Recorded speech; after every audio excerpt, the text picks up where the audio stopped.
يا مسخر الجبال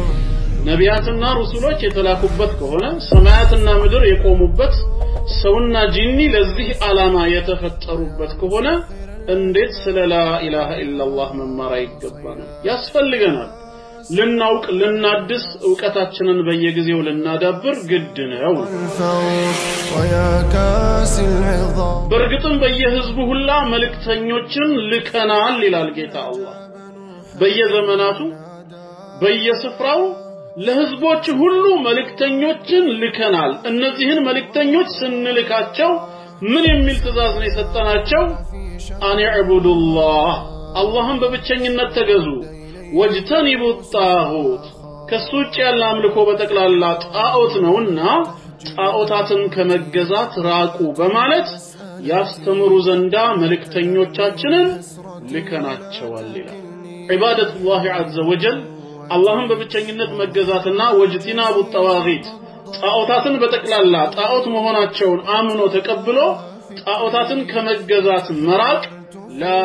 إله إلا الله ይባላል። العالم سبحانك بسري وجهري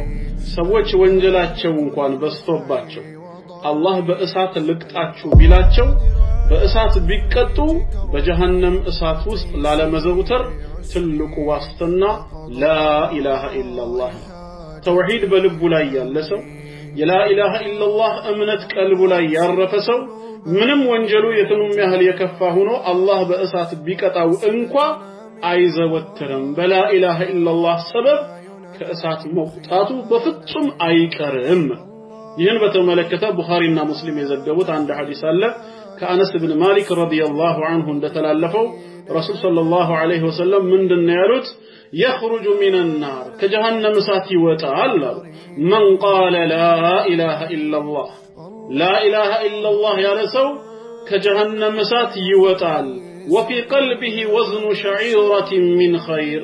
በልቡ ላይ እንኳን የገብስ ፍሬ የምታክል መልካም ሥራ ብቻ እንኳን ቢኖረው አይደለም በስቶ የገብስ ፍሬ የምታክል መልካም ሥራ ብቻ እንኳን ቢኖረው በላ ኢላሃ ኢላላህ ሰበብ ከእሳት ይወጣል ብለው ከእሳት ይወጣል። إذا كنت في الدنيا عن الخير عاجزا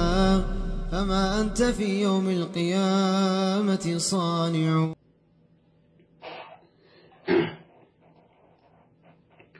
أعوذ بالله السميع العليم من الشيطان الرجيم. بسم الله الرحمن الرحيم. الحمد لله رب العالمين. الصلاة والسلام على رسول الله صلى الله عليه وسلم. أما بعد فسلام الله عليكم ورحمته وبركاته. ودنا يتكبراته مسلم وندموچنا اهتوچه እንደምን አደራችሁ እንደምን ዋላችሁ እንደምን አመሻችሁ። አልহামዱሊላሂ ረቢል ዓለሚን እኔ በጣም ደህና ነኝ። فلله الحمد والمنة. አላህ ፈቃዱ ከሆነ እንግዲህ ያው ዛሬም ፕሮግራማችንን እንቀጥላለን ኢንሻአላህ። ያው እስካሁን በሳምንት 3 ቀን በቋሚነት ፕሮግራም ይያለው ማክሰኞ ሐሙስና ቅዳሜ ማለት ነው። በኢትዮጵያ ሰዓት አቆጣጠር ከምሽቱ 2 ሰዓት ተኩል የሚጀምር አላህ ፈቃዱ ከሆነ ወደፊት እንዳስፈላጊነቱ ቀን ሊጨመር ይችላል ወይንም ደግሞ የሚቀየርም ካለ ሊቀየር ይችላል። ለጊዜው በአላህ ፈቃድ የተያዙት እነዚህ 3 ቀናቶች ናቸው። ማክሰኞ ሐሙስና ቅዳሜ በሀገር ቤት ሰዓት አቆጣጠር ከምሽቱ 2 ሰዓት ተኩል የሚጀምር ማለት ነው። ዛሬ አላህ ፈቃዱ ከሆነ ያው የምንመለከተው ስለ ላ ኢላሃ ኢላላህ ክፍል 1 ይሆናል ማለት ነው። ሁላችንም የተፈጠርነው ለዒባዳ ነው። ወደዚህ ምድር የመጣንበት ዓላማ ፈጣሪ አምላካችንን አላህን ለማምለክ ነው። ከአላህ በቀር ሌላ ጌታ የለም። ከአላህ በቀር ሌላ አምላክ የለም። የፈጠረን ሲሳይን የሚችለን አምላካችን አላህ እንደሆነው ሁላ የሚመለክም እርሱ ብቻ ነው። ከጀሃነም እሳትም ሊያድነን የሚችል ጌታ አንድ አላህ ነው። ከአላህ ሌላ የሚያድን የለም ማለት ነው። ይሄ ከሆነ ላ ኢላሃ ኢላላህ ስለሚለው የሸሃዳ ምስክርነት ቃል አንዳንድ ማስታወሻዎችን ለእናንተ መስጠት ስላለብኝ ሁለት ነጥቦችን ለዛሬ አስታውሳችኋለሁ ኢንሻአላህ ከኔ ጋር ከሆናችሁ ማለት ነው። ይሄ ክፍል 1 ነው። ዛሬ በክፍል 1 ውስጥ ስለ ላ ኢላሃ ኢላላህ የምንመለከተው የመጀመሪያው ነጥብ ለምን ያስፈልጋል የሚለው ለምንድን ነው እኛ ሰዎች ስለ ላ ኢላሃ ኢላላህ ትኩረት ሰጥተን መማር ያለብን? የላ ኢላሃ ኢላላህን ተርጓሜ የላ ኢላሃ ኢላላህን ማዕና ማወቅ ያስፈልገበት ምንድነው ዓላማው የሚል ጥያቄ ቢነሳ አንዳንድ ነጥቦችን መግለጽ እንችላለን። ሁላችሁም ከኔ ጋር እንደሆናችሁ ተስፋ አደርጋለሁ። ያው እንደተለመደው ኮሜንት ላይ ከሚረብሹት ጋራ ጊዜያችሁን አታባክኑም። ልብና ጆሮአችሁን ከሰጣችሁኝ እኔም በደስታ ሐሳቤ ሳይቋረጥ እስከ መጨረሻው ከናንተ ጋር ሆናለሁ ማለት ነው። አንደኛው ምክንያታችን ስለ ላ ኢላሃ ኢላላህ መማር ያለብን አስፈላጊነቱ ለምንድነው ከተባለ አላህ ከሰዎች መካከል ሰዎችን መርጦ የመረጣቸውን ሰዎች ነቢያትና ሩሱሎች አድርጎ እነዚህን ነቢያትና ሩሱሎች ወደ ህዝቦቻቸው ሲልካቸው የመጀመሪያ ማስተማሪያ ወይም የመጀመሪያ ተልኳቸው ላ ኢላሃ ኢላላህ እንዲሆን መሆኑ ነው። ነቢያት ሁሉ የተላኩት ለዚህ ዓላማ ነው። ይህንን ትምህርት ሊያስተምሩ ነው። ሰማይ ምድር የተፈጠሩት ስለ ላ ኢላሃ ኢላላህ ነው። ሰውና ጂኒዎች በዚህ ምድር ላይ የተገኙት ስለ ላ ኢላሃ ኢላላህ ነው። ስለዚህ አንደኛው ነቢያቶች በጠቅላላ ሩሱሎች በጠቅላላ የተላኩት ይሄን ትምህርት ለማስተማር ስለሆነ ነው እንላለን። እኛም ትኩረት ሰጥተን መማር ያለብን ላ ኢላሃ ኢላላህ አስፈላጊ ነው የምንለው ከዚህ በመነሳት ነው። ነቢያትና ሩሱሎች የተላኩበት ከሆነ ሰማያትና ምድር የቆሙበት ሰውና ጂኒ ለዚህ ዓላማ የተፈጠሩበት ከሆነ እንዴት ስለ ላ ኢላሃ ኢላላህ መማር አይገባንም? ያስፈልገናል። ልናውቅ ልናድስ ዕውቀታችንን በየጊዜው ልናዳብር ግድ ነው። አላህ በሱረቱ ነህል ቁጥር 2 ላይ ይናገራል። ሱረቱ ነህል ምዕራፍ 16 ቁጥር 2 ላይ أعوذ بالله من الشيطان الرجيم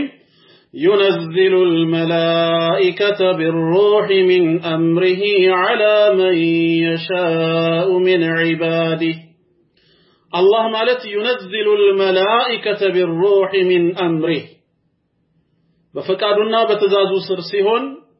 وحيا مالتنا ملائكتن كوحي غرا كرائي غرا يا وردات شوال على من يشاء من عباده ከባሮቹ በሚሻው ሰው ላይ ለነብይነትና ለረሱልነት በመረጠው ግለሰብ ላይ ወህይን ከመላእክት ጋር ያወርዳል። ምን የሚል መልእክትን በማስተላለፍ አነ አንዚሩ ህዝቦቻችሁን አስጠንቅቁ ይላቸዋል። ለነዚህ ነቢያትና ሩሱሎች ምን ብለው ነው የሚያስጠነቅቁት? أنه لا إله إلا أنا إنه كأني بستكر بأونة من ملك أملاك يلمنا فاتقون أنين بتشافرون أنين بتشاتتنككون يميل الملائكت لنبياتنا لرسولك بمستس ህዝቦቻቸውን እንዲያስጠነቅቁ ያዛቸዋል። አላህ ነቢያትን ሁሉ ሩሱሎችን በተቀላላ ሲልካቸው أنه لا إله إلا أنا ከእኔ በስተቀር በእውነት የሚመለክ ሌላ አምላክ የለምና ፈተቁን እኔን ብቻ ፍሩ እኔን ብቻ ተጠንቀቁ የሚልን መልእክት ራሳቸውም እንዲተገብሩት የተላኩበትን ማህበረሰብ እንዲያስተምሩ ከዚህ መልእክት ጋር አብሮ ይልካቸዋል ማለት ነው። ነቢያት ይሄንን ሊያስተምሩ ነው የተላኩት። አጠቃላይ የተላኩ ሩሱሎች ህዝቦቻቸውን ሲያስተምሩ የመጀመሪያ ጥሪያቸው የነቢያት ጥሪ ምንድን ነበር? ላ ኢላሃ ኢላላህ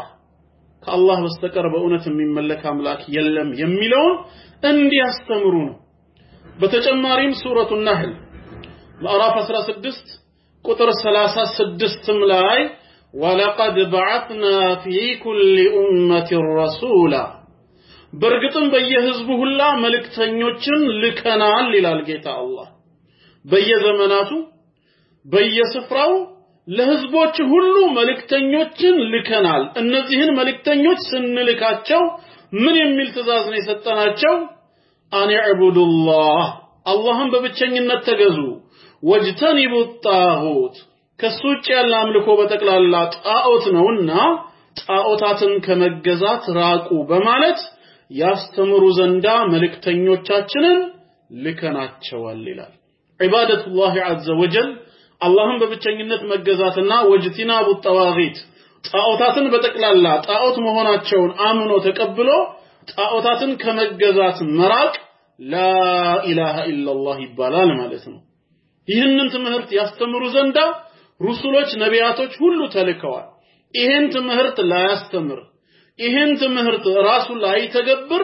የነብይነት ወይም የረሱልነት ማዕረግ ተሰጥቶት ወደ ህዝቦቹ የተላከ አንድም ነብይም ሆነ ረሱል የለም ሁሉም ነቢያቶች ሁሉም ሩሱሎች ላ ኢላሃ ኢላላህን አስተምረዋል በተግባርም እነሱም ኖረውታል ማለት ነው ማንኛውም ወህይ የሚወርድለት ነብይም ሆነ ረሱል ላ ኢላሃ ኢላላህን ሳያስተምር የነብይነት ወይ የረሱልነት ማዕረግ አይሰጠውም ቁርአን በሱረቱል አንቢያ ምዕራፍ 21 ቁጥር 25 ላይ ለረሱል አለይሂ ሰላቱ ወሰላም ምንድነው የሚለው ወማ አርሰልና ሚን ቀብሊከ ሚን ረሱል አንተ ሙሐመድ ሆይ ይላል አለይሂ ሰላቱ ወሰላም ካንተ በፊት ከመልእክተኛ አንድንም አላክንም ማለት ከመልእክተኛ አንድንም አላክንም ያ የምንልከውን መልእክተኛ ኢላ ኑሂ ኢለይህ ወደሱ ወህይ ብናወርድለት እንጂ ወደሱ ወህይን ብናወርድለት እንጂ አንድንም መልእክተኛ አላክንም ያ የምናወርድለት ወህይ ደግሞ ምንድነው አነሁ ላ ኢላሃ ኢላ አና ፈዕቡዱን እነሆ ከእኔ በስተቀር በእውነት የሚመለክ አምላክ የለምና እኔን በብቸኝነት ተገዛኝ በማለት ይህን ወህይ ብናወርድለት እንጂ ይሄ ወህይ ሳይወረድለት ነብይ ወይም ረሱል ሆኖ ወደ ህዝቦቹ የተላከ አንድም መልእክተኛ የለም ማንኛውም መልእክተኛ ባንዲራው ምን ነበር ላ ኢላሃ ኢላላህ አኒ ረሱሉላህ ከአላህ በስተቀር በእውነት የሚመለክ አምላክ የለም እኔ ደግሞ የአላህ መልእክተኛ ነኝ ይህንን ያላስተማረ ነብይ ይህንን ያላስተማረ ረሱል ፈጽሞውንም የለም ነቢያቶች ሁሉ የተላኩበት ዋና ዳዕዋቸው ስብከታቸው ይሄ ነው አላህን ሊሰብኩ ነው ነቢያት የተላኩት አላህን ሊያስተምሩ ነው የተላኩት ረሱል አለይሂ ሰላቱ ወሰላምን ጌታችን አላህ ጉዳዩን አጽንኦት ሊሰጠው ፈልጎ ሱረቱ ዙኽሩፍ ቁጥር 45 ላይ ምንድነው ያላቸው በምዕራፍ 43 ቁጥር 45 ላይ ወስአል መን አርሰልና ሚን ቀብሊከ ሚን ሩሱሊና ካንተ በፊት ከመልእክተኞቻችን የላክናቸውን ተከታዮቻቸውን ካገኘሃቸው እስኪ ጠይቃቸው ይላል የቀደምት ነቢያት ተከታይነን የሚሉ ትክክለኛ አማኞች ካሉ ከአህሉል ኪታብ ማለት ነው ጠይቃቸው ምን አጀዐልና ሚን ዱኒ الرحمن آلهة ከአርራህማን ሌላ የሚያመልኩትን አማልክት አድርገንላቸው እንደሆን ይዕበዱን የሚመለኩ የሆኑ የሚገዟቸው የሆኑ ከአርራህማን ሌላ አማልክት አድርገን እንደሆን እስኪ ጠይቃቸው ይላል እስቲፍሃሙ ኢንካሪይ ነው አሉታዊ መጠይቅ ነው በፍጹም አላደረግንም የሚልን መልስ በውስጥ ታዋቂነት ያዘለ ነው ካንተ በፊት የነበሩት የነቢያት ተከታይነን የሚሉትን እንኳን ብትጠይቃቸው እኔ ከእኔ ውጪ ሌላ የሚያመልኳቸውን አማልክት አላደረኩኝም ክብሬን አሳልፌ ለፍጡራን አልሰጠሁኝም ነው ነቢያቶች ሁሉ የተላኩት ስለ ላ ኢላሃ ኢላላህ ሊያስተምሩ ነው ሩሱሎች በጠቅላላ ወደ ህዝቦቻቸው የሄዱት ይህንን ትምህርት ሊያስተምሩ ነው ለዚህ ነው አስፈላጊ ነው የምንለው ስለ ላ ኢላሃ ኢላላህ መማር አስፈላጊ የሆነው ከሁሉ በፊት ቅድሚያ የሚሰጠው ነቢያት ሁሉ ስለተላኩበት ነው እንላለን አንድ ሁለተኛ ሌላው ምክንያትስ ስለ ላ ኢላሃ ኢላላህ መማር ያስፈልጋል የምንለው ለምንድን ነው ከተባለ ሁለተኛው ምክንያታችን ወደ ዲን አልኢስላም የመግቢያ ብቸኛው ቁልፉ ወይም በር በመሆኑ ነው በላ ኢላሃ ኢላላህ ሙሐመዱር ረሱሉላህ ሰለላሁ ዐለይሂ ወሰለም ያልተከፈተ በር አያስገባም ገደል ቢሆን እንጂ ማንንም ሰው ከጨለማ ወጥቶ ብርሃንን የሚያገኘው ማንንም ሰው ከኩፍር አዘቅት ወጥቶ ከክህደት ጉድጓድ ወጥቶ የኢስላምን ብርሃን የኢስላምን መንገድ የሚያገኘው በላ ኢላሃ ኢላላህ ሙሐመዱር ረሱሉላህ ነው ሸሃደተይን ወደ እስልምና መግቢያ በር ነው ካፊር የነበረው ወገናችን ሙስሊም ወንድማችን ተብሎ የሚሰየመው መቼ ነው በሸሃደተይን ሲገባ ብቻ ነው ሸሃደተይንን ከመግለጽ በልቡ አምኖ በአንደበቱ ከመመስከሩ በፊት ሺህ ጊዜ ሶላት ቢሰግድ ጾም ቢጾም ዘካ ቢያወጣ ሐጅ ቢያደርግ አሉ የተባሉትን ኸይራት ነገሮች ሁሉ ቢያደርግ አይጠቅመውም ወደ እስልምና አልገባም ከኩፍር ህይወት አልተላቀቀም ግዴታ ከኩፍር ጨለማ ወጥቶ ወደ እስላም ብርሃን መግባት የሚችለው በላ ኢላሃ ኢላላህ ብቻ ነው ለዚህ ነው ስለ ላ ኢላሃ ኢላላህ መማር የሚያስፈልገው ለምሳሌ ረሱል ሰለላሁ ዐለይሂ ወሰለም ሙዓዝ ኢብኑ ጀበልን ወደ የመን ሲልኩት ምንድነው ያሉት የመጀመሪያ ጥሪ ለአህሉል ኪታቦች ክርስቲያኖችና ይሁዶች ማለት ነው የመን ላይ የነበሩትን ኢነከ ታአቲ ቀውመን ሚን አህሊል ኪታብ አንተ የመጽሐፉ ባለቤት ወደ ሆኑ ሰዎች ወደ አይሁዶችና ክርስቲያኖች ዘንድ ትሄዳለህ አሉት አሁን የምትጓዘው ወደዛ ነውና فليكن اول ما تدعوهم اليه እነሱን መጀመሪያ የምትጠራቸው ጥሪ ይሁን ይላል ወደምን የመጀመሪያው ጥሪ የመጀመሪያው ሰበካ ሸሃደቱ አላ ኢላሃ ኢላላህ ከአላህ በስተቀር በእውነት የሚመለክ አምላክ አለመኖሩን እንዲመሰክሩ ነው ላ ኢላሃ ኢላላህ የሚለውን ትርጉሙን አውቀው በልባቸው አምነው ተቀብለው በአንደበታቸው ይመሰክሩ ዘንድ ነው የመጀመሪያ ዳዕዋ ምንድነው ላ ኢላሃ ኢላላህ ነው ስለዚህ ከኩፍር ወደ እስልምና መግቢያ ከሆነ ከሁሉ በፊት ቅድሚያ ሊሰጠው የሚገባው ዕውቀት የላ ኢላሃ ኢላላህ ዕውቀት ነው ማለት ነው ይሄም ሁለተኛው ምክንያታችን ነው እንላለን ሶስተኛው ምክንያት ስለ ላ ኢላሃ ኢላላህ ለመማር ለምንድነው የሚያስፈልገው ከተባለ ሌላው ምክንያታችን ከላ ኢላሃ ኢላላህ በላይ ክብርና ደረጃ ያለው ዕውቀት ስለሌለ ማንኛውም ዕውቀት ክብርና ደረጃ አለው ላ ኢላሃ ኢላላህን በአግባቡ ማወቅን የመሰለ ግን ምንም አይነት ዕውቀት ለሰው ልጅ አልተሰጠም ከዕልም ከዕውቀቶች ሁሉ በላጩ ከሁሉ በላይ ክብር ያለው ላ ኢላሃ ኢላላህን በአግባቡ ማወቅ ነው العلم شرف العلم بشرف المعلوم هذا المبالو የዕውቀት ክብሩ በምንድነው የሚለካው ሲባል بشرف المعلوم በሚታወቀው ነገር ክብር ልክ ነው ስለ ሰሃባዎች ረዲየላሁ ዐንሁም ማወቅ ዕውቀት ነው ራሱን የቻለ ደረጃ አለው ስለ ረሱል ሰለላሁ ዐለይሂ ወሰለም እንደዚሁ ማወቅ ዕውቀት ነው ደረጃ አለው ግን ሰሃቦችን ከማወቅና እሳቸውን ከማወቅ የትኛው ዕውቀት ነው የበለጠው ቢባል ስለሳቸው ማወቅ ነው ለምን በክብርና በደረጃ እሳቸው ከሰሃባዎችም ከነቢያትም በላይ አላህ ዘንድ ክብርና ደረጃ ያላቸው ናቸው ስለዚህ የአንድ ዕውቀት ደረጃው የሚለካው በሚታወቀው ነገር ልክ ከሆነ ከጌታ አላህ የበለጠ ክብር ያለው ምንም ነገር የለም እንደ ጌታ አላህም ሊከበር የሚገባው ሌላ ምንም ነገር ስለሌለ ስለ ላ ኢላሃ ኢላላህ ማወቅ በላጭ ዕውቀት ተብሎ ይጠራል ለዚህ ነው አስፈላጊ ነው ምንለው ሱረቱ ሙሐመድ ቁጥር 19 ላይ ተገልጿል በሱረቱ ሙሐመድ ምዕራፍ 47 ቁጥር 19 ላይ ፈዕለም እወቅ ይላል መጀመሪያ እመን አላለም ተናገርም አላለም እወቅ ግን ምን እንወቅ አምስት ወቅት ሰላት ዘካ ጾም ሐጅ ወይስ ስለ ነቢያት ስለ መላእክት ስለምን እንወቅ ሲባል أنه لا إله إلا الله أنه كالله بستكر بأونة من ملك أملاك على منورون أوكني له كالله بستكر بأونة من ملك أملاك على منورون أوك إهنو كدامي وكت أمي عدنهم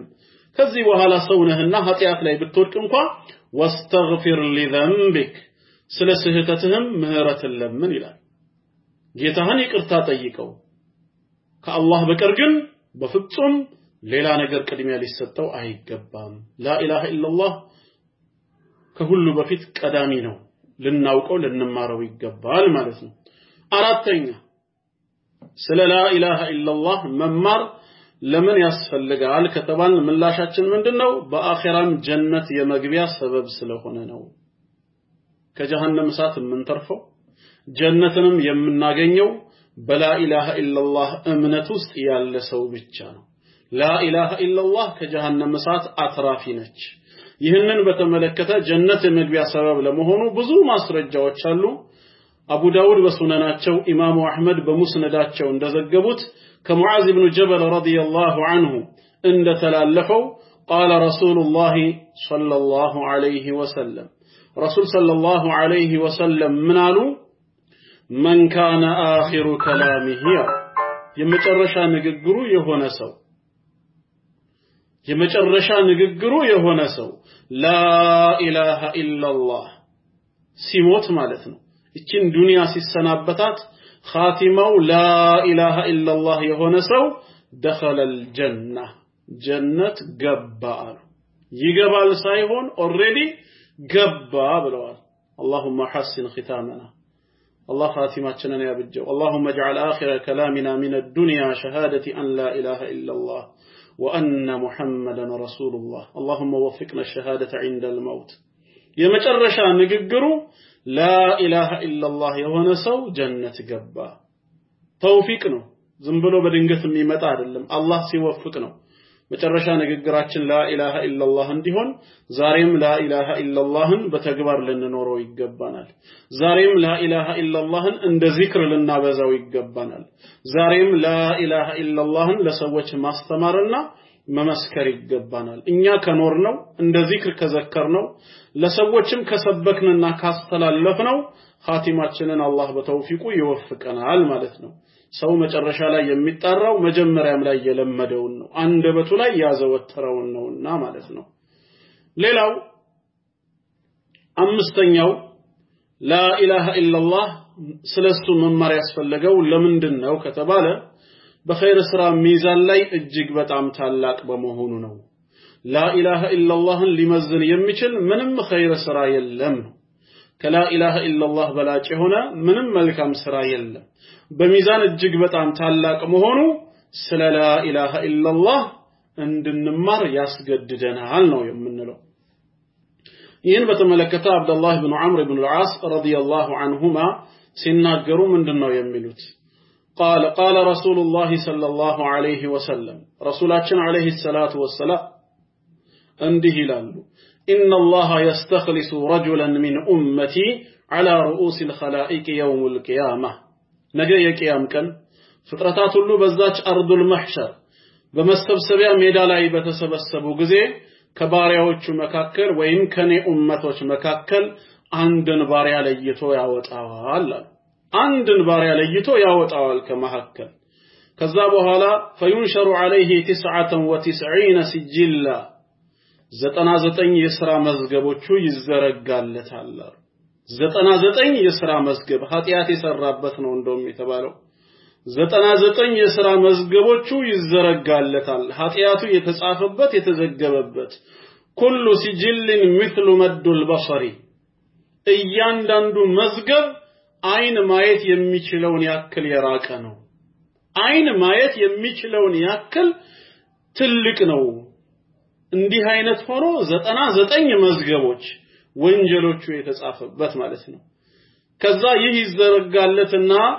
فيقول ጌታችን አላህ ይለዋል ثم يقول اتنكر من هذا شيئا የምትቃወመው የምታስተባብለው አለነ ከዚህ ውስጥ አظلمك كتبتي ክቡራን ጸሐፊዎቼ አንተ ጋር ሆነው ወንጀልህን ሲመዘግቡ የነበሩ መላእክት በድለውሃልና ያልሰራኸውን ወንጀል ጽፈውብሃል ሌላ ጨምረውብሃልና فيقول لا يا رب አይደለም ጌታዬ ይላል ይሄ ሁሉ ነው ራሴ በዚህ ምድር ላይ ምን ያደረኩት ነው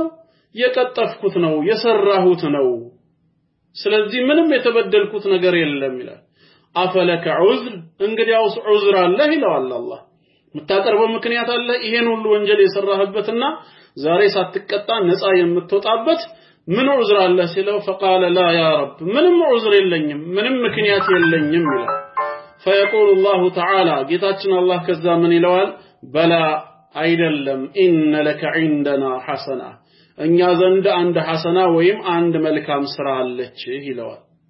አንድ መልካም ስራ አለች فإنه لا ظلم عليك اليوم ዛሬ የፍትህ ቀን እንጂ በደል ቀን ስላልሆነ አንተ አትበደልም ምንም በደል የለብህም ከዛ በኋላ فتخرج بطاقة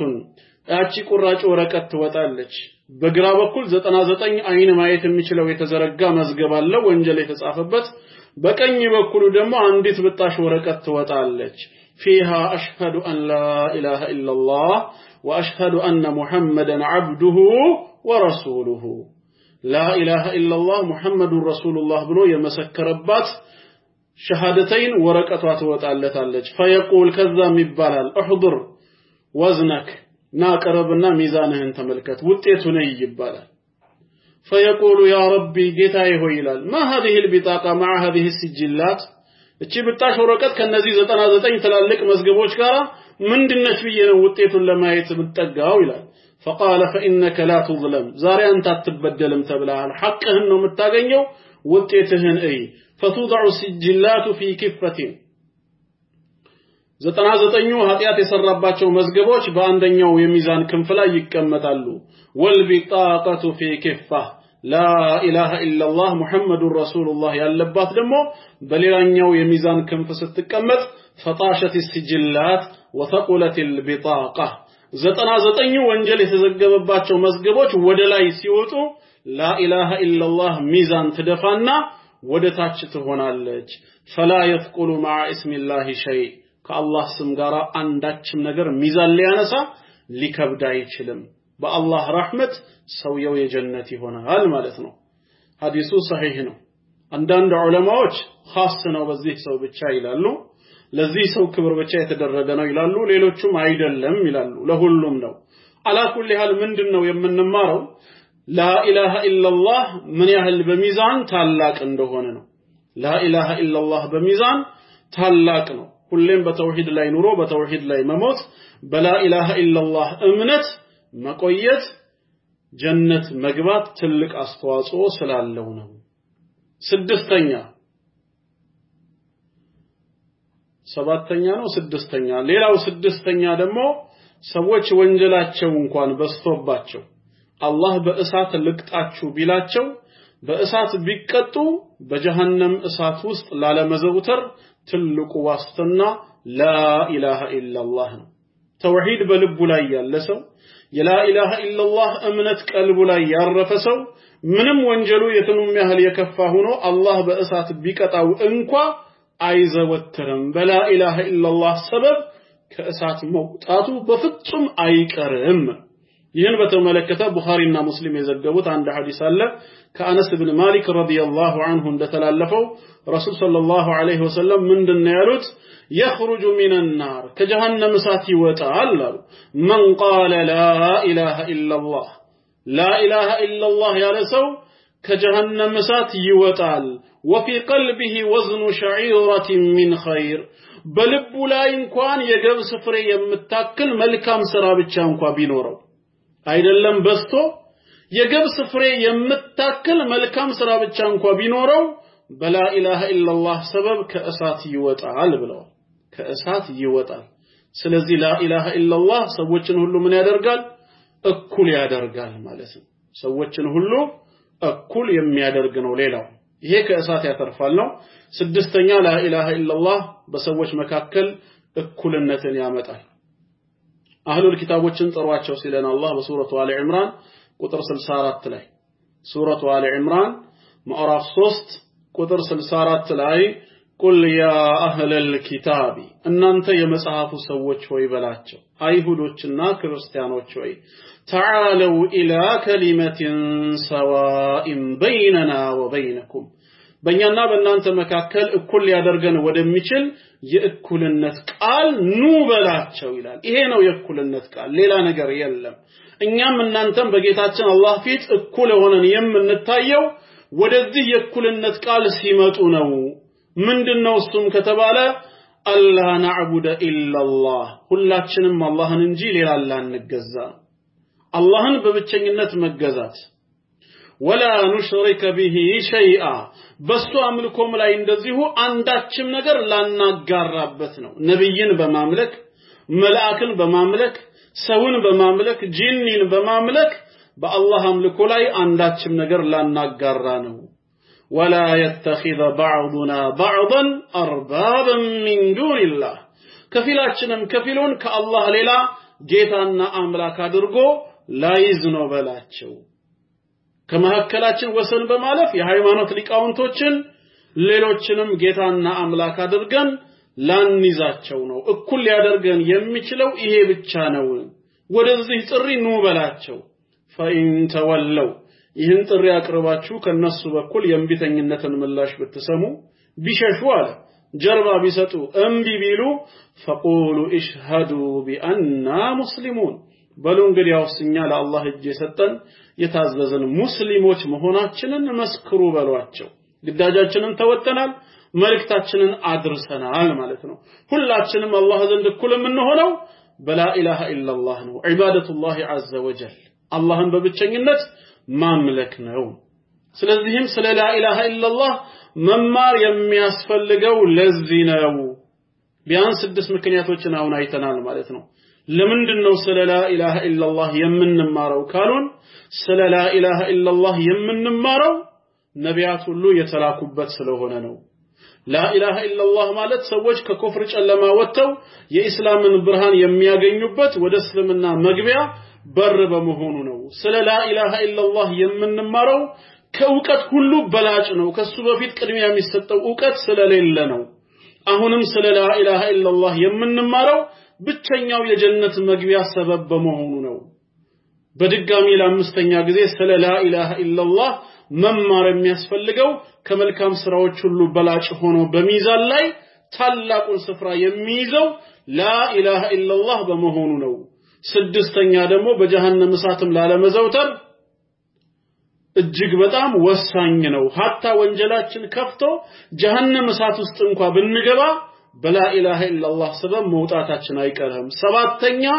ሰዎች ሁሉ አላህ ዘንድ እኩል መሆን የሚችሉት በላ ኢላሃ ኢላላህ ስር የአንድ አላህ ባሪያ ሲሆኑ ነው ለዚህ ነው ስለ ላ ኢላሃ ኢላላህ መማር የሚያስፈልገው አንደኛው ነጥብ ይሄ ነው ተግባብተናል ወንድም እህቶች ለምን አስፈለገ ብንባል አሁን መልስ መስጠት እንችላለን ማለት ነው አይደል አሁን ወደ ሁለተኛው ነጥብ እንግባ እንግዲያው ስለ ላ ኢላሃ ኢላላህ መማር አስፈላጊ መሆኑን ካመንበት ሁላችንም ከተግባባን ማ ማዕና ላ ኢላሃ ኢላላህ ምን ማለት ነው ላ ኢላሃ ኢላላህ ተርጓሚው ሁለተኛው ነጥብ እዚህ ጋር ነው ላ ኢላሃ ኢላላህ ማለት ምን ማለት ነው ብዙ ጊዜ ምላሽ የሚሰጡ ወንድምና እህቶች ስላሉ ነው ላ ኢላሃ ኢላላህ ማለት ከአላህ በስተቀር ፈጣሪ የለም ማለት አይደለም ላ ኢላሃ ኢላላህ ማለት ከአላህ በስተቀር ሌላ ጌታ የለም ማለት አይደለም ንግግሮቹ ግን እውነት ናቸው ትክክል ነው ከጌታ አላህ በስተቀር ፈጣሪ የለም ከጌታ አላህ በስተቀር ጌታና አምላክ የለም እውነት ነው ምንም ሸክ የለውም አላህ ብቻውን ፈጣሪ ነው ከሱ ውጭ ያለው ሁሉ ፍጡር ነው አላህ ብቻውን ጌታ ነው ከሱ ውጭ ያለው በተቀላላ ባሪያ ነው አላህ ብቻውን አምላክ ነው ከሱ ውጭ ያለው በተቀላላ አምላኪ ነው ምንም ጥርጥር የለውም ማለት ነው አሁን ዋና የተፈለገው ግን የላ ኢላሃ ኢላላህ ዋና መልእክቱ ወይ ማዕናው ምንድነው ነው ላ ኢላሃ ኢላላህ ማለት አይ ላ ማዕቡድ ቢሐቅ ኢላላህ ማለት ነው ከአላህ በስተቀር በእውነት የሚመለክ ሌላ አምላክ የለም ነው አምልኮ ነው የተፈለገው ሰዎች አላህ ፈጣሪ አምላክ መሆኑን አምነው አላህ ጌታቸው መሆኑን አምነው በተግባር ግን ካላመለኩት ካልተገዙት አይጠቅማቸውም የሱን ፈጣሪነትና ጌትነት ማመናቸው ብቻ ግዴታ አምላክ ጌታና ፈጣሪ መሆኑን እንዳመኑ ሁላ በህይወት ዘመናቸው ብቻውን ሊያመልኩትም ይገባል ስለዚህ ላ ኢላሃ ኢላላህ ማለት ከአላህ በስተቀር በእውነት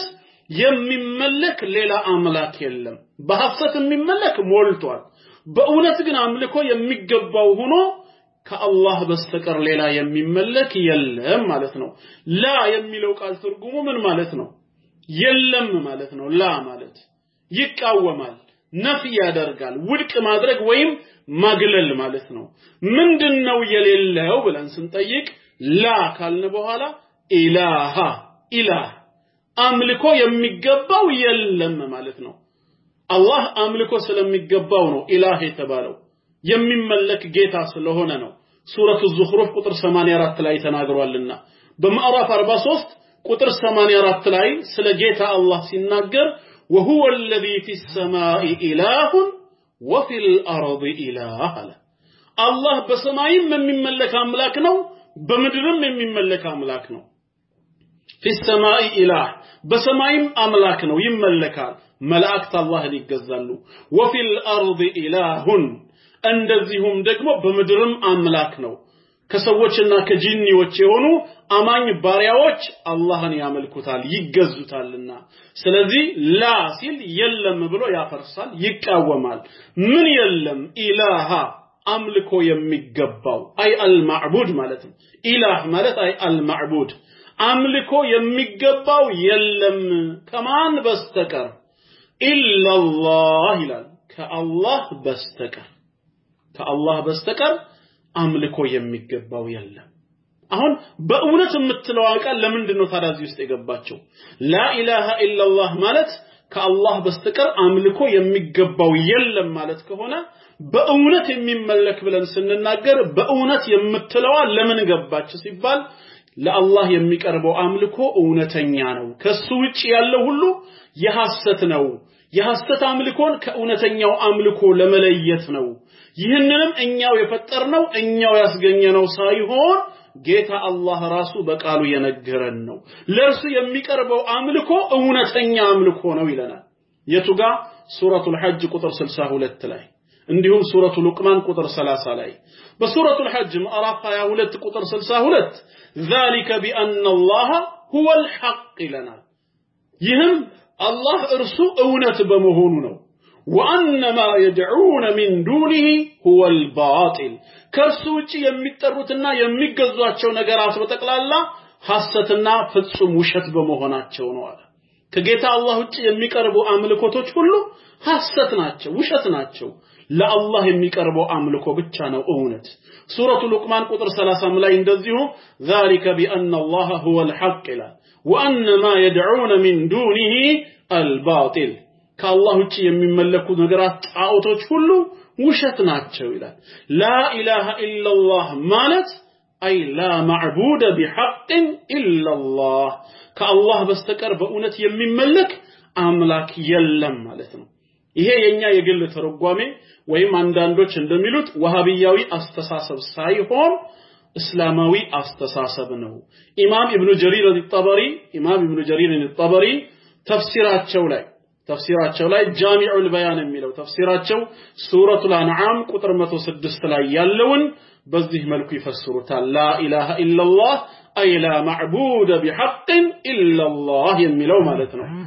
እንደዚሁም ደግሞ ሱረቱ ሁድ ቁጥር 14 ላይ በተጨማሪም ሱረቱ ሁድ ቁጥር 14 ተፍሲር ላይ ማየት ይቻላል ኢማም አቡ ጃዕፈር አን-ነሐስ የቋንቋው ሊቅ ኢማም አቡ ጃዕፈር አን-ነሐስ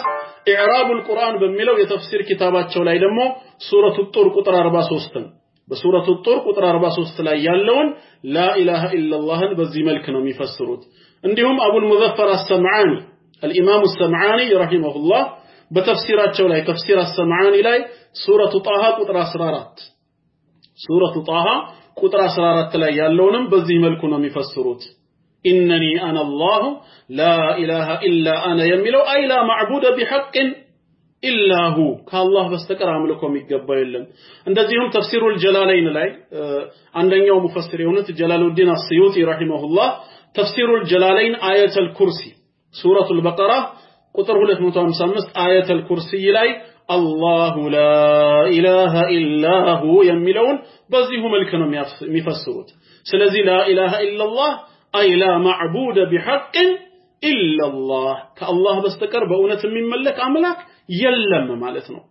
ይሄ ነው ተረጓሚው አሁን ላ ኢላሃ ኢላላህ ከአላህ በስተቀር በእውነት የሚመለክ አምላክ የለም ስንል ሁለት ማዕዘን አለ ማለት ነው እዚህ ውስጥ በላ ኢላሃ ኢላላህ ውስጥ ሁለት ሩክኖች አሉ ማለት ነው እንዳንረሳ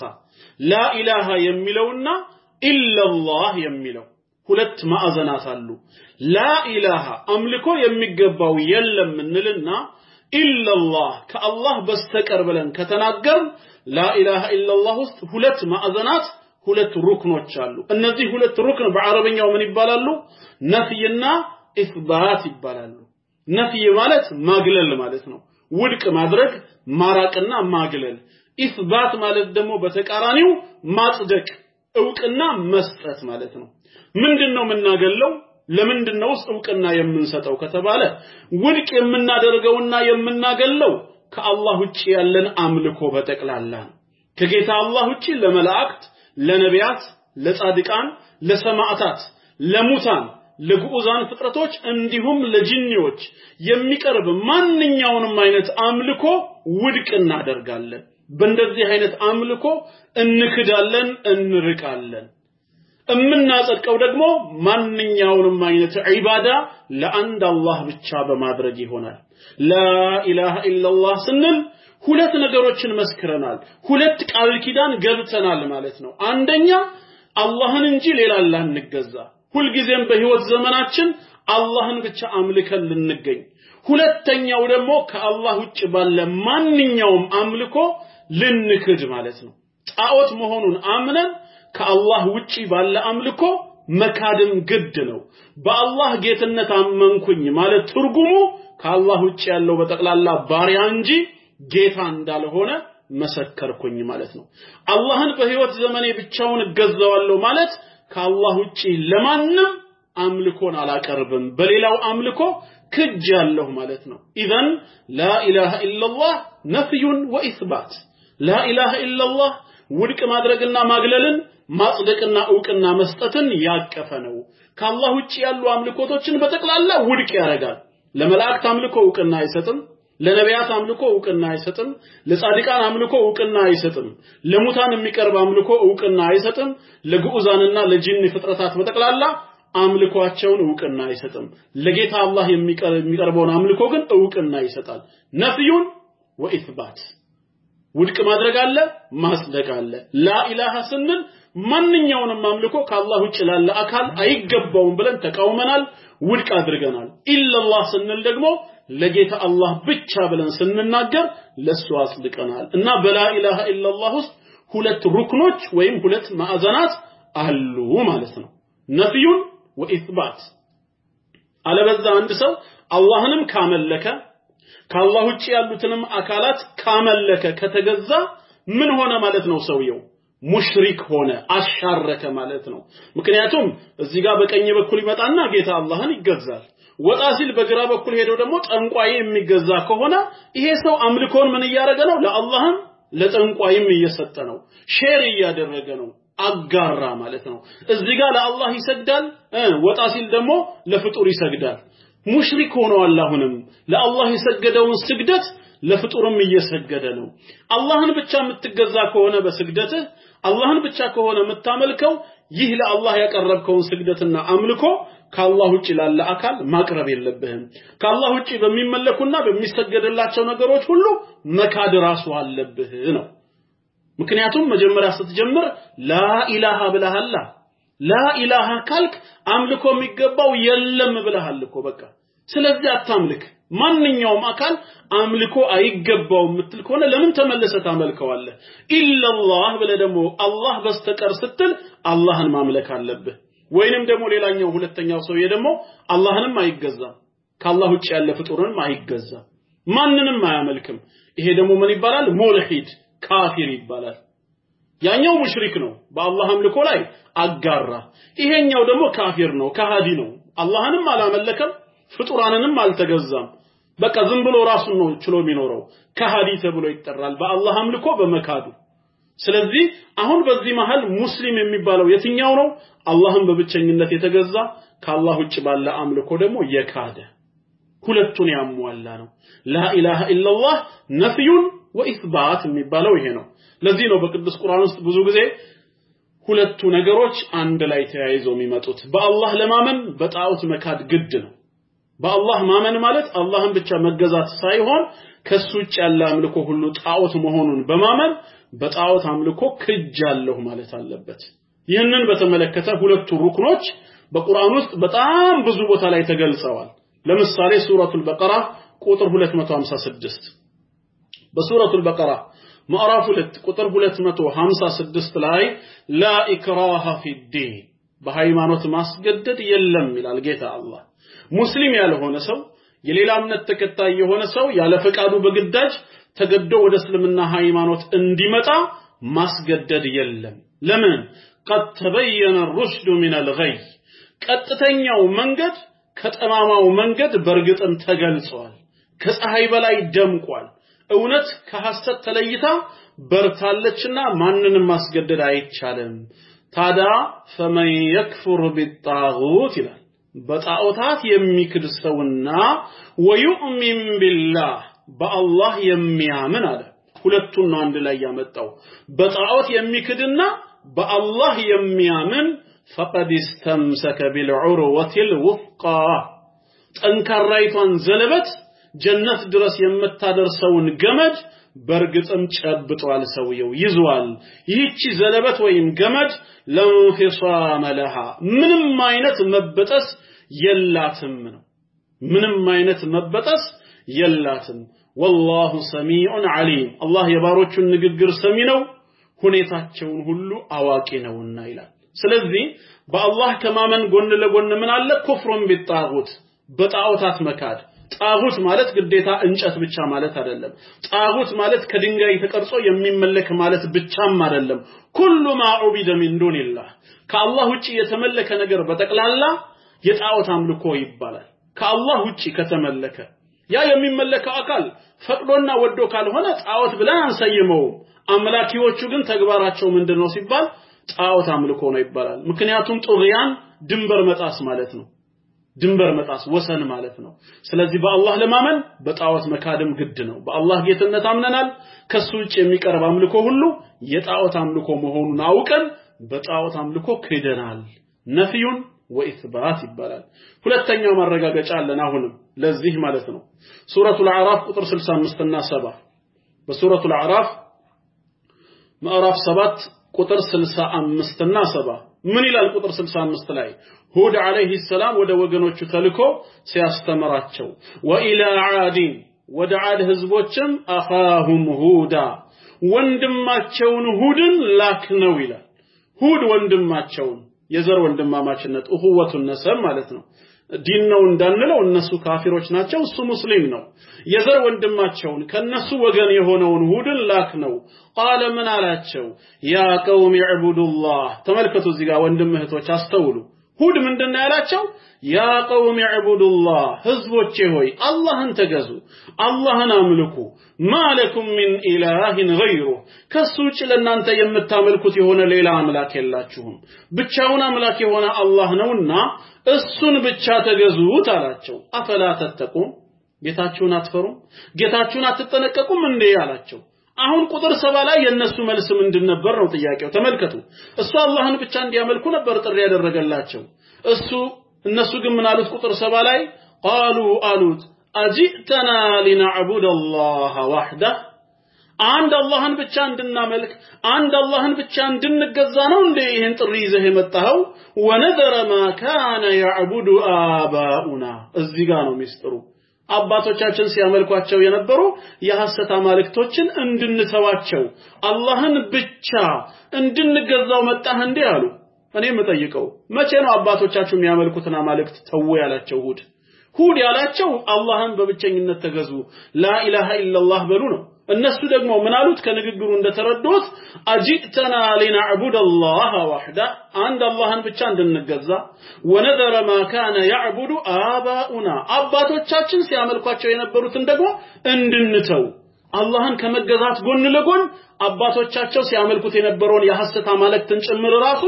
መተው ግድ ነበር በላ ኢላሃ ኢላላህ ውስጥ እነዚህ ሁለት ነገሮች እንዳሉ ህዝቦቹ ራሱ ገብቷቸዋል ማለት ነው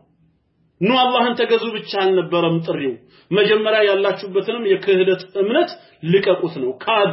አባቶቻችሁ ሲያመልኳቸው በነበሩት በሐሰት አማልክት መካድ ግድ ነው ከዛስ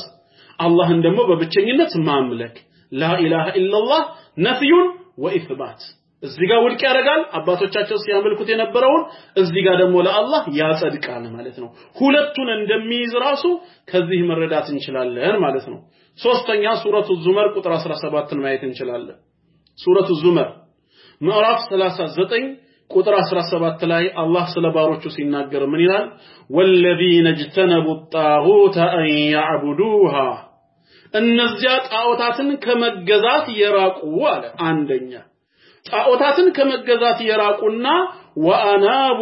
ኢላላህ ወደ ጌታቸው አላህ ደግሞ ተጸጽተው የተመለሱ ሁለቱን ያሟሉ ጣዖታትን ከአላህ ውጭ የሚመለኩ ነገሮችን ሁሉ ከመገዛት የራቁ ወደ አላህ ደግሞ በመጸጸት እሱን ወደ ማምለክ የተመለሱ ለሁሙል ቡሽራ ገና በመድራዊ ህይወታቸው ሩሃቸው ሊወጣ ሲል ብስራት አላቸው ፈበሽር ዒባድ እነዚህን ባሮችን አበስራቸው መልካምን የምስራች ንገራቸው ያለው የትኞቹን አላህን ተገዝተው ከሱ ውጭ ባለ የጣዖት አምልኮ የራቁትን ይላል ሁለቱን ነው አንድ ላይ የሚያካትተው ማለት ነው ሁለተኛ ይሄ ስንተኛ ማስረጃችን ነው ሶስተኛ ጥቅስ አራተኛ አሁንም በላ ኢላሃ ኢላላህ ውስጥ ሁለቱ ለመኖራቸው ማስረጃ ሱረቱ ነህል ቁጥር 36 ላይ ያለው በማዕራፍ 16 ሱረቱ ነህል ቁጥር 36 ላይ ወለቀድ በዐትና ፊ ኩሊ ኡመቲ ረሱላ በርግጥም በየህዝቡ ሁላ መልእክተኞችን ላክን ብዙ መልእክተኞችን ልከናል ስንልካቸው እነዚህን መልእክተኞች ምን አድርጉ ብለን የላክናቸው አንዕቡዱላህ አላህን በብቸኝነት ተገዙ በማለት አዘዝን ወጅተኒቡ ጣጉት ጣዖታትን ከማምለክ ደግሞ ራቁ አላህን ተገዙ ከጣዖት አምልኮ ራቁ ላ ኢላሃ ኢላላህ ዒባደቱላህ ዐዘ ወጀል ወጅቲናቡ ጣዋጊት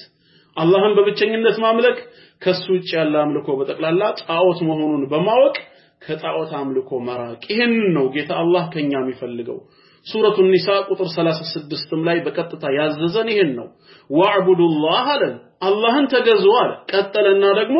እኔን መገዛታችሁን ብቻ ሳይሆን የምፈልገው ወላ ቱሽሪኩ ቢሂ ሸይአ በእኔ አምልኮ ላይ ደግሞ ማንንም እንዳታጋሩብኝ አለ እያመለካችሁኝ ሌላንም አካል ማምለካችሁን አልፈልገውም አታጋሩ ነው ያለው አታጋሩ ስለዚህ አላህን በብቸኝነት እናመልካለን ከአላህ ውጭ ያለን አምልኮ ሁሉ እንክዳለን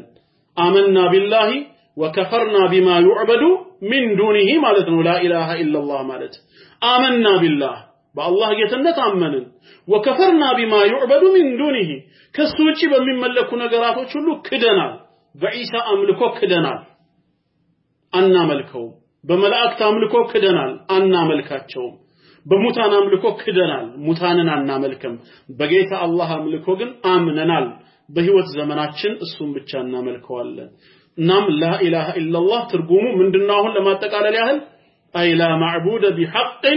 ኢላላህ ከአንድ አላህ በስተቀር በእውነት የሚመለክ ሌላ አምላክ የለም ከዛ ውጭ ያለው አምልኮ ሁሉ ሐሰት ነው ይሄ ነው የላ ኢላሃ ኢላላህ ትርጓሜ እና ወንድምና እህቶች ያው እንዳላበዛባችሁ እዚህ ላይ አቆመዋለሁ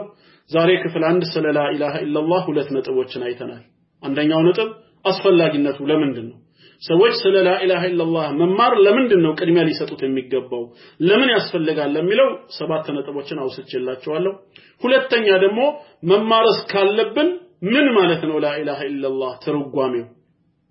ትርጓሜው ምንድነው የሚለውን አይተናል እንግዲህ በአንደኛው ክፍል ውስጥ ሁለቱን ነጥብ ካየን ቀሪ ነጥቦችን ደግሞ በክፍል 2 በክፍል 3 ይያለን ያው በሳምንት ለጊዜው 3 ቀን አለን ብያለሁ አላህ በረካ ያድርግልን ይሄንንም ማክሰኞ ሐሙስና እሁድ ማለት ነው እነዚህን እየተጠቀመን ቀሪ ነጥቦችን እንማራለን ጀዛኩሙላሁ ኸይረል ጀዛ አላህ ትምህርቱን በልባችን ያኑረው በላ ኢላሃ ኢላላህ ኑረን በላ ኢላሃ ኢላላህ የምንሞት ያድርገን ወሰላሙ ዐለይኩም ወራህመቱላሂ ወበረካቱሁ